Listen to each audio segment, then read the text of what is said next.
The question is given triangle ABC is an isosceles triangle such that AB is equal to AC and angle B is equal to 35. AD is that median to the base BC. Then angle BAD कितना होगा? देखो भाई, geometry के सवालों में पहले क्या करना पड़ता है? पहले सवाल को रीड करना है। दूसरा काम होता है हमारे पास सवाल का फिगर बनाना। तो हमको इस क्वेश्चन का देखो फिगर बनाना है। हमको पता है कि ABC कैसा है, एक आइसोसेलेस ट्रायंगल है। तो पहले हमने एक आइसोसेलेस ट्रायंगल ड्रॉ किया ABC। सवाल में लिखा है कि AB इक्वल टू AC, मतलब इस ट्रायंगल की ये साइड और ये साइड बराबर है। आगे लिखा हुआ सवाल में एंगल B इक्वल टू 35, ठीक है, एंगल B इक्वल टू 35 लिखा हुआ है। इससे आगे क्या दिया सवाल में? AD is the median to the base BC। AD क्या मेरे भाई? मीडियन है।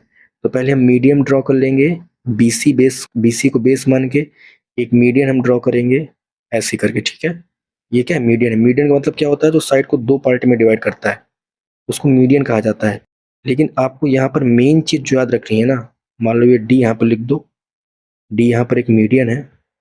सवाल में पूछा है कि एंगल BAD कितना होगा मेरे भाई, इस एंगल की वैल्यू आपसे पूछी है। देखो इसमें आपको मेन चीज याद रखनी है, आइसोसेलेस ट्रायंगल का स्पेशल केस याद रखना है। आइसोसेलेस ट्रायंगल की जो मीडियन होती है वही क्या होता है? वही इसका अल्टीट्यूड होता है।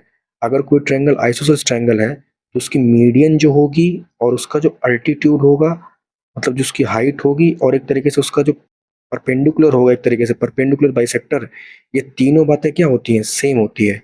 तो आइसोसेलेस ट्रायंगल वाले स्पेशल केस में आपको याद रखना है कि मीडियन इक्वल टू होता है अल्टीट्यूड।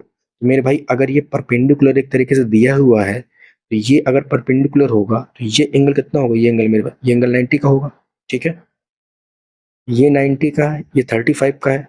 तो ट्रायंगल ABD को ध्यान से देखो, ट्रायंगल ABD के तीनों एंगल का सम 180 होगा। ये 90 है, ये 35 है, तो 125 हो गया। तो 180 करने के लिए ये एंगल कितना बच गया मेरे भाई? ये एंगल, ये बन गया 125, ये बन गया 55। तो एंगल BAD आ गया 55। यही इस सवाल का आंसर है मेरे भाई, and this is the best method to solve this question.